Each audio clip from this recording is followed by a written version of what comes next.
강사 김경아입니다. 이번 시간에는 촬영에 필요한 장비는 어떤 것이 있는지 알아보겠습니다.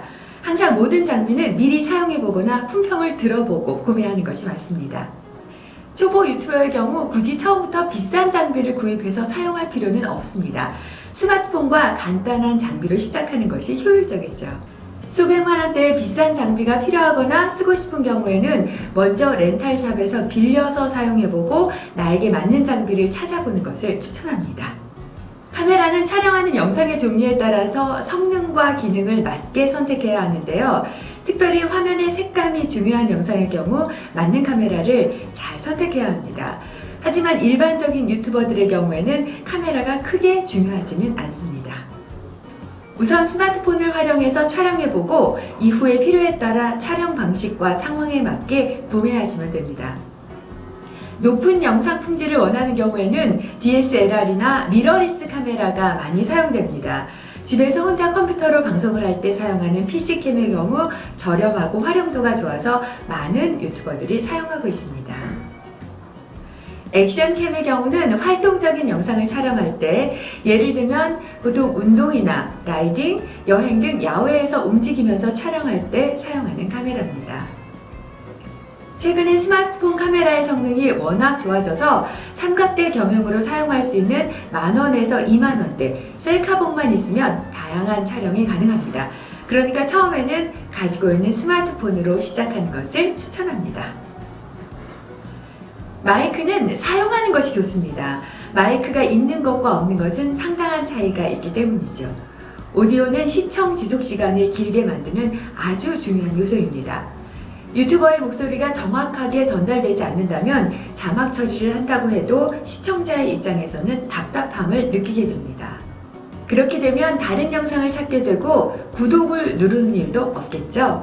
일반적으로 스마트폰과 연결해서 사용하는 콘덴서 마이크의 경우는 2만원 정도로 충분히 쓸만한 마이크를 살 수 있습니다. TV 예능 프로그램에서 많이 보셨던 무선 마이크의 경우는 가격이 예전에 비해서는 저렴해졌지만 그래도 15만원 이상의 고가입니다. 우리가 일반적으로 알고 있고 사용하는 마이크는 다이나믹 마이크라고 하는데요. 움직임에 덜 예민하고 손으로 잡아서 사용하는 경우가 많아서 흔히 노래방이나 공연장, 강연장에서 쓰이는 마이크죠. 저렴하고 견고하지만 미세한 소리나 멀리 떨어진 소리는 받아들이지 못합니다. 영상을 녹화할 때 가장 많이 사용되는 마이크는 콘덴서 마이크입니다. 섬세한 음까지 담아낼 수 있어서 음질이 매우 좋죠. 예민해서 파손되기가 쉽고 작은 소리와 멀리서 들리는 소리까지 들어갑니다. 스탠드를 이용하고 보통 방음시설이 잘 되어 있는 곳에서 사용되며 진동 방지를 위한 쇼크 마운트, 입에서 발생하는 소음을 줄이기 위해 팝 필터를 함께 사용하기도 합니다. 마이크는 지향성이 중요한데요. 지향성이란 소리, 전파, 빛 등의 송수신에 있어서 그것들이 장치 특성에 따라 방향에 강한 성질을 내는 현상을 말합니다. 즉, 한 방향에서 소리가 들어오면 단일 지향성, 더 좁은 범위의 소리만 들어오면 초지향성, 그리고 전지향성은 모든 방향의 소리가 들어옵니다. 보통 영상 촬영할 때 우리가 사용하게 되는 마이크는 단일 지향성 마이크를 사용하는 것이 좋습니다.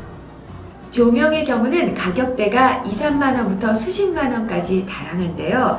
또 촬영을 하는 곳의 환경에 따라서 선택하는 조명이 각각 달라집니다. 실내에서 촬영할 경우 자체 조명이 좋은 자리에서 촬영을 하면 별도의 조명이 필요하지는 않지만 어두운 곳에서 촬영을 하게 된다면 조명이 있는 것이 좋습니다. 한번 촬영할 영상을 밝기가 어둡다고 편집할 때 일부 수정을 할 수는 있습니다. 그런데 영상 품질이 크게 떨어지게 됩니다. 처음 촬영할 때 조명을 사용하거나 밝은 곳에서 촬영을 해야 품질이 좋은 영상을 제작할 수 있습니다. 요즘은 스마트폰 촬영용으로 저렴한 LED 조명이 많이 판매되고 있는데요. 집에 LED 책상 스탠드 조명이 있다면 그것을 활용할 수도 있습니다. 특별한 편집을 위해서 사용되는 크로마키의 경우 천이나 종이 형태로 된 것을 구입해서 사용하면 됩니다. 편하게 사용할 수 있는 원터치형의 경우는 6만원에서 7만원대에 구입이 가능하죠.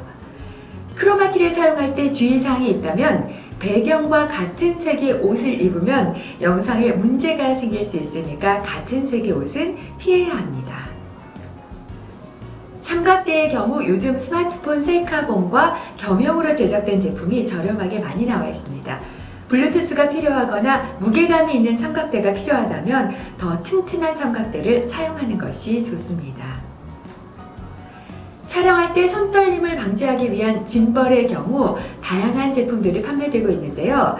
스마트폰의 경우는 15만원에서 20만원대 제품이 많이 있습니다. 카메라용 짐벌은 30만원에서 80만원대로 고가의 장비입니다. 짐벌 기능과 카메라가 함께 제작된 핸디캠도 많이 사용되지만 단점은 화각이 좁아서 넓은 배경의 촬영은 조금 어렵습니다. 요즘 새롭게 출시된 스마트폰의 경우 흔들림 방지 기능이 추가되어 굳이 짐벌을 별도로 사용하지 않아도 품질이 크게 떨어지지 않기 때문에 구입을 원하신다면 신중히 생각을 해보시기 바랍니다. 스마트폰으로 영상을 촬영할 경우 내가 원하는 영상이 어떻게 촬영되는지를 정확히 이해하고 촬영 방법을 공부해야 다양한 영상을 촬영할 수 있습니다. 보통 가장 쉽게 촬영하는 방법은 카메라를 삼각대에 거치하고 앉아서 이렇게 촬영하는 것입니다. 처음 촬영은 대부분 어색합니다. 본인이 만족할 만한 수준이 될 때까지는 상당한 시간이 걸리니까요. 많은 시간을 투자해서 자주 촬영해 보는 것이 좋습니다. 스마트폰 화면을 영상 제작에 써야 하는 경우도 있는데요. 이럴 때는 화면 캡처 앱을 사용하면 됩니다. 최근에 가장 널리 사용되는 앱으로는 모비즌이라는 앱이 있고요. 구글 플레이 스토어나 애플 앱 스토어에서 모비즌을 검색해 보세요.